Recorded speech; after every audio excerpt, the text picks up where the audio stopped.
നമസ്കാരം മക്കളെ. ഇത് കടി ഒരു നോർത്ത് ഇന്ത്യൻ ഡിഷാണ്. മഹാരാഷ്ട്ര അതുപോലെ തന്നെ ഗുജറാത്ത് അങ്ങനെ പല സ്റ്റേറ്റുകളിലും പ്രചാരത്തിലുള്ള ഒരു കറിയാണ്. വളരെ ടേസ്റ്റിയും ഹെൽത്തിയുമാണ്. ഇതിന് പ്രധാന ചേരുവ ചെറുപയറും തൈരുമാണ് കേട്ടോ. വളരെ ഹെൽത്തിയാണ്. പ്രോട്ടീൻ, കാൽസ്യം എന്നിവ ഹൈ ലെവലിലുണ്ട്. പിന്നെ വൈറ്റമിൻസ് എല്ലാം ഉണ്ട്. പിന്നെ കുട്ടികൾക്കൊക്കെ വളരെയേറെ പ്രയോജനപ്രദമായിട്ടുള്ള കറിയാണ്. കറി കഴിക്കാത്ത കുട്ടികൾക്കൊക്കെ ഇതേ രീതിയിൽ കറി വെച്ച് കൊടുത്താൽ അവർക്ക് ഇഷ്ടത്തോടെ കഴിക്കും. പിന്നെ തേങ്ങയും ചേർത്തിട്ടില്ല കേട്ടോ. അപ്പം നല്ലൊരു ഹെൽത്തി വിഭവമാണ്. ഇത് തയ്യാറാക്കാനായിട്ട് ഞാൻ എടുത്തിരിക്കുന്ന ഒരു 150 ഗ്രാം ചെറുപയറാണ്. ഇത് നമ്മൾ കുതിർത്തിട്ടില്ല കേട്ടോ. കുതിർക്കുവാണെങ്കിൽ ഒന്നുകൂടെ വെന്ത് അലുത്ത് പോകും. കുതിർക്കാതെ ചെയ്യുന്നതാണ് ഏറ്റവും നല്ലത്. പിന്നെ ഇതിൽ ചേർക്കാനായിട്ട് 150 ഗ്രാം തന്നെ കട്ട തൈരും എടുത്തിട്ടുണ്ട് കേട്ടോ. കട്ട തൈരാണ് ഇതിൻ്റെ പ്രധാന ചേരുവ. അധികം പുളിയില്ലാത്ത എന്നാൽ ആവശ്യത്തിന് പുളിയുള്ള നല്ല കട്ട തൈരാണ്. ഇതിൽ ചേർക്കാനായിട്ട് നമ്മൾ കടലമാവും എടുക്കുന്നുണ്ട്. രുചിയും ഇച്ചിരി കൊഴുപ്പും കിട്ടാൻ വേണ്ടിയാണ്. പിന്നെ കടലപ്പരിപ്പുണ്ട്, ഉലുവയുണ്ട്, നല്ല ജീരകമുണ്ട്, കടുകുണ്ട്, കടുക് താളിക്കുന്നതിനായിട്ട്. ഇനി നമ്മൾ ഇതിൽ ചേർക്കാനൊരു 3-4-5 അല്ലി വെളുത്തുള്ളി എടുത്തിട്ടുണ്ട്. വലിയ 2 ചെറിയ ഉള്ളി എടുത്തിട്ടുണ്ട്. ഒരു കഷ്ണം ഇഞ്ചി, എരിവിന് ആവശ്യത്തിനുള്ള പച്ചമുളകും ഉണ്ട്. പിന്നെ കറിവേപ്പിലയുണ്ട്. ഇനി നമ്മുടെ പയറെല്ലാം കഴുകി വൃത്തിയാക്കി നമ്മുടെ കുക്കറിലിട്ടൊന്ന് വേവിച്ചെടുക്കണം. അപ്പോൾ കുതിർക്കാത്തതായതുകൊണ്ട് ഇച്ചിരി വേവുണ്ട്. അപ്പം നമ്മൾ ആവശ്യത്തിന് വെള്ളം ഒഴിച്ചത് വേവിക്കാൻ 1/2 ടീസ്പൂൺ ഉപ്പും 1/2 ടീസ്പൂൺ മഞ്ഞൾപ്പൊടി ഇട്ട് 1 ഇഞ്ച് പൊക്കത്തിൽ വെള്ളം നിൽക്കത്തക്ക രീതിയിൽ ഒഴിക്കണം. കാരണം ഇത് കുതിർക്കാത്തതായതുകൊണ്ട് വെന്ത് വരണമല്ലോ, കുതിർന്ന് വെന്ത് വരണമുണ്ട്. നമുക്കിത് അടച്ചു വെച്ച് വേവിക്കുന്ന സമയത്ത് നമ്മുടെ തൈരിനകത്ത് മിക്സ് തയ്യാറാക്കാം. അതായത് നമ്മുടെ കടലമാവ് ടേസ്റ്റ് കൂട്ടാനും കൊഴുപ്പ് കിട്ടാനുമാണ്. അപ്പോൾ നമ്മുടെ ഈ തൈരിനകത്ത് കട്ട തൈരായതുകൊണ്ട് ഇതിനകത്ത് തന്നെ നമുക്ക് ഉടച്ചുടച്ച് ഇത് നല്ലപോലെ അമങ്ങി ഇതങ്ങ് ലൂസായിക്കോളും. ലൂസായിട്ടുള്ള തൈരാണെങ്കിൽ നമ്മൾ കട്ട കെട്ടും കേട്ടോ. ഇതിപ്പോൾ കട്ട കെട്ടത്തില്ല. നല്ല കട്ടി തൈരായതുകൊണ്ട് വേണമെങ്കിൽ മിക്സിക്കകത്തിട്ടൊന്ന് അടിക്കുകയും കൂടെ ചെയ്യാം. ഞാൻ മിക്സിക്കകത്ത് അടിച്ചിട്ടില്ല കേട്ടോ. അപ്പോൾ ഇങ്ങനെ സ്പൂൺ കൊണ്ട് തന്നെ നല്ലതുപോലെ ഉടച്ചുടച്ച് നമ്മൾ ലൂസാക്കി എടുത്തത്. അങ്ങനെ ഇത് ലൂസാക്കിയില്ല എടുത്തിട്ടുണ്ട്. ഇനി ഇതിലേക്ക് ചേർക്കാനുള്ള നമ്മുടെ ചെറിയ ഉള്ളി കുനുകുനാന്നരിയണം, വട്ടം. കാരണം ഇത് മൂത്ത് വരുമ്പോഴാണ് ഈ കറിയുടെ ഹൈലൈറ്റും മണവും ടേസ്റ്റും കൂട്ടാനാണ് നമ്മൾ ഈ ഉള്ളി ചേർക്കുന്നത്. ഉള്ളി താളിച്ച് ചേർക്കുമ്പോൾ ഭയങ്കര ടേസ്റ്റാണ് കേട്ടോ.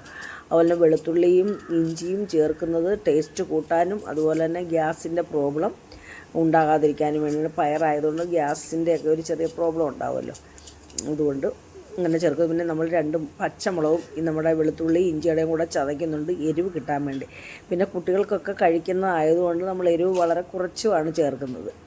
അങ്ങനെ നമ്മുടെ ഈ പച്ചമുളക് നമ്മളിനി നീളത്തിൽ അരിഞ്ഞു വെക്കും. നമ്മൾ എണ്ണയ്ക്കകത്തിട്ടൊന്ന് വഴറ്റിയും എടുക്കുന്നുണ്ട്. അതും കറിയുടെ കൂടെ ഞരടി കഴിക്കാൻ, ചോറിനോട് കഴിക്കാൻ നല്ല ഒരു ടേസ്റ്റാണ്. ഈ സമയത്ത് നമ്മുടെ പയറെല്ലാം നല്ല വെന്തിട്ടുണ്ട് കേട്ടോ. അപ്പോൾ ഈ പയറിന് കുത്തി ഉടയ്ക്കരുത്, നല്ലതുപോലെ വെന്ത് മലർന്നിട്ടുണ്ട്. ഇതിങ്ങനെ തന്നെ കിടക്കണം. കുത്തി ഉടച്ചാൽ കൊഴുപ്പായിപ്പോൾ അങ്ങ് കുറുകി പോവും നമ്മുടെ കറി കേട്ടില്ലേ. അപ്പോൾ ഇനി നമുക്ക് നമ്മുടെ കറി തയ്യാറാക്കാൻ ചട്ടി അടുപ്പിൽ വെച്ച് ചൂടായ ചട്ടിയിലേക്ക് 1 ടേബിൾ സ്പൂൺ വെളിച്ചെണ്ണയാണ് ഒഴിച്ചു കൊടുത്തിരിക്കും. നമ്മുടെ ഇതെല്ലാം വറവെല്ലാം ഒന്ന് മൂപ്പിച്ചെടുക്കണമല്ലോ. ഇതിലേക്ക് 1/2 ടീസ്പൂൺ നമ്മുടെ എടുത്ത് വെച്ചിരുന്ന കടുക് ഇട്ട് ജസ്റ്റ് ഒന്ന് മൂത്ത് കഴിയുമ്പോൾ നമ്മളിതിലേക്ക് ഉലുവ ചേർത്ത് കൊടുക്കാം. ഉലുവയും ചേർത്ത് പൊട്ടിക്കഴിയുമ്പം നമുക്ക് നമ്മുടെ കടലപ്പരിപ്പും ഇടുന്നതിന് മുമ്പേ നമ്മൾ ഉള്ളി മൂപ്പിക്കണം. ഉള്ളിക്ക് ഇച്ചിരി മൂപ്പുണ്ടല്ലോ. അപ്പോൾ ഉള്ളി നന്നായിട്ടൊന്ന് മൂത്ത് വരണം. അതിനാദ്യം ഉള്ളി ഇട്ട് മൂപ്പിച്ച് നമ്മുടെ വറ്റൽമുളകും ചേർത്ത് മൂപ്പിച്ചതിന് ശേഷം നമ്മൾ കടലപ്പരിപ്പും ഉലുവയും കൂടെ ജീരകവും കൂടെ ജീരകവും കൂടെ ചേർത്ത് കൊടുക്കത്തുള്ളൂ. അപ്പോൾ ഇത് ഇട്ട് നല്ലതുപോലെ മൂത്ത് നല്ല മണവും ആയി വന്നു കഴിയുമ്പോൾ നമ്മൾ ഇഞ്ചിയും വെളുത്തുള്ളിയും പച്ചമുളകും കൂടെ ചതച്ചതും കൂടെ ഈ സമയത്ത് ചേർത്ത് കൊടുക്കും. ഇഞ്ചിയും വെളുത്തുള്ളിയും പച്ചമുളകും എല്ലാം നമ്മുടെ ഇതിൽ കിടന്ന് നന്നായിട്ട് നല്ല മൂത്ത് മണമൊക്കെ വരണം. അപ്പോൾ ഈ കറിയുടെ ടേസ്റ്റിൻ്റെ ഹൈലൈറ്റാണിത് കേട്ടോ. വളരെ ടേസ്റ്റാണ് ഇത്. എല്ലാ കുട്ടികൾക്കും ഇഷ്ടപ്പെടും കേട്ടോ. ചോറൊന്നും കഴിക്കാത്ത കുട്ടികളൊക്കെ ഇത് ആസ്വദിച്ച് കഴിക്കും. അത്രയ്ക്ക് രുചികരമായിട്ടുള്ള ഒരു കറിയാണ്. അപ്പോൾ ഈ സമയത്താണ് നമ്മുടെ പച്ചമുളക് ഇട്ട് കൊടുക്കുന്നത്. പച്ചമുളക് ഇട്ട് നന്നായിട്ടൊന്ന് വഴറ്റി മൂപ്പിക്കും കേട്ടോ. നമുക്കിപ്പം ഈ ചോറിൻ്റെ കൂടെ ഞെടി കഴിക്കാനൊക്കെ വളരെ ടേസ്റ്റാണ് കേട്ടോ. അപ്പോൾ പച്ചമുളക് ഇട്ട് അതിനകത്ത് മൂത്ത് കഴിയുമ്പോൾ നമ്മളിതിൽ എരിവിനായിട്ട് ഒരു കളറിനുമായിട്ട് നമ്മൾ ഒരു 1/4 ടീസ്പൂൺ അല്ലെ നമ്മുടെ ഇഷ്ടത്തിന് ചേർക്കാൻ. ഞാനിവിടെ 1/4 ടീസ്പൂണാണ് മുളക് പൊടി ചേർത്ത് കൊടുക്കുന്നത്. പിന്നെ ഒരു 1/4 ടീസ്പൂൺ തന്നെ മഞ്ഞൾപ്പൊടിയും ചേർത്ത് കളറിന് കൊടുക്കുന്നുണ്ട്. അപ്പോൾ ഇതും കൂടെ കൂട്ടി യോജിപ്പിച്ച് നന്നായിട്ട് മണം വന്നു കഴിയുമ്പം നമ്മൾ എടുത്ത് വെച്ചിരിക്കുന്ന നമ്മുടെ പയർ ഇതിലേക്ക് ചേർത്ത് കൊടുക്കും. ഇത് നമ്മളിനി ഈ മസാലകളെല്ലാം നമ്മുടെ ഈ മൂപ്പിച്ച വറവെല്ലാം ഇതിനകത്ത് കൂട്ടി യോജിക്കും. അപ്പോൾ തന്നെ നല്ല ടേസ്റ്റുണ്ട്. ഇത് തനിയെ തന്നെ നമുക്ക് കഴിക്കാനും മെഴുക്ക് പുരട്ടി പോലെ കഴിക്കാനും നല്ലതാണ്. അപ്പോൾ ഇതെല്ലാം നല്ലതുപോലെ കൂട്ടി യോജിപ്പിച്ച് ഒരു ശകലം വെള്ളവും കൂടെ ഒഴിച്ചു കൊടുക്കുന്നുണ്ട് കേട്ടോ, ഈ മസാലകളെല്ലാം ഇതിനകത്തൊന്ന് കൂട്ടി യോജിക്കാൻ വേണ്ടി. എന്നാലും ഇച്ചിരി ലൂസുള്ള കറിയാണല്ലോ ഇത്. അപ്പോൾ ഞാൻ പറഞ്ഞല്ലോ, ഇത് കുത്തി ഉടയ്ക്കരുത്, നമ്മുടെ ഈ പയർ ഒരു കാരണവശാലും കുത്തി ഉടയ്ക്കരുത് കേട്ടോ.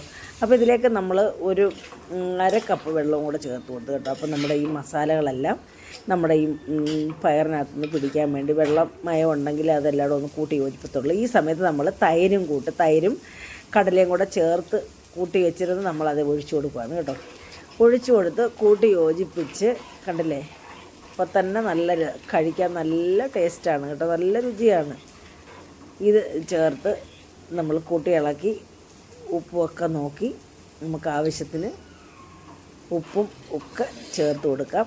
നമുക്ക് ഉപ്പും എല്ലാം ചേർത്ത് കൊടുത്ത് നമ്മുടെ കറി ഇവിടെ പാകമായി കേട്ടോ. വേണമെങ്കിൽ നമ്മുടെ ആവശ്യത്തിനുള്ള ഒഴിച്ചു കൊടുക്കാം. നമ്മൾ ഈ തൈര് ഒഴിച്ച് കഴിയുമ്പോൾ നമ്മളൊന്ന് തിളയ്ക്കുമല്ലോ, തിളയ്ക്കുന്നുണ്ട് കുഴപ്പമൊന്നുമില്ല. തൈരും നമ്മുടെ കടലമാവ് ഒന്ന് വേവണമല്ലോ.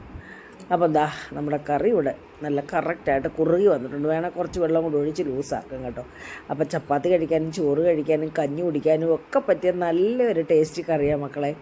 ഒറ്റ തവണയെങ്കിലും നിങ്ങളിങ്ങനെ ചെയ്ത് നോക്കണം കേട്ടോ. ചെയ്ത് നോക്കിയിട്ട് അഭിപ്രായങ്ങൾ അമ്മ പറഞ്ഞതുപോലെ കമൻറ്റ് ബോക്സിൽ രേഖപ്പെടുത്തണം കേട്ടോ. പിന്നെ ലൈക്കും ചെയ്യണം. ആദ്യമായിട്ട് കാണുന്ന നമുക്ക് സബ്സ്ക്രൈബ് ചെയ്യണം. ഓൾ എന്ന ഓപ്ഷനൊന്ന് ഇനേബിൾ ചെയ്യണം. പിന്നെ ഹൈപ്പ് എന്നും പറഞ്ഞൊരു ഓപ്ഷനുണ്ട്, അതും ഒന്ന് ക്ലിക്ക് ചെയ്യണം കേട്ടോ. അപ്പം എല്ലാവരും ഇതേ രീതിയിൽ ചെയ്ത് നോക്കി കഴിക്കുക. കുട്ടികൾക്കൊക്കെ ഇഷ്ടപ്പെടും, എല്ലാവർക്കും ഇഷ്ടപ്പെടും കേട്ടോ. നല്ലൊരു ഹെൽത്തി കറിയല്ലേ. ഒറ്റ തവണ ഇങ്ങനെ ഉണ്ടാക്കിയാൽ പിന്നെ വീണ്ടും നമ്മളിങ്ങനെ ഉണ്ടാക്കുന്നത്, വേറെ കറിയൊന്നും വേണ്ട. അപ്പോൾ മക്കളെ, ഞാൻ ഇതും കൂട്ടി ആസ്വദിച്ച് ചോറ് കഴിക്കുകയാണ് കേട്ടോ. അപ്പോൾ ശരി മക്കളെ, എല്ലാവരും സുഖവും സന്തോഷമായിട്ടൊക്കെ ഇരിക്കുക. പനിയൊന്നും വരാതൊക്കെ ശ്രദ്ധിക്കണം. കാലാവസ്ഥയൊക്കെ വളരെ മോശമാണ്. മഴക്കാല രോഗങ്ങളൊക്കെ വരാൻ സാധ്യതയുണ്ട്. അപ്പോൾ അടുത്ത ഒരു നല്ല വീഡിയോ ആയിട്ട് വരുന്നവരെ മക്കളെ, എല്ലാവർക്കും നന്ദി, നമസ്കാരം.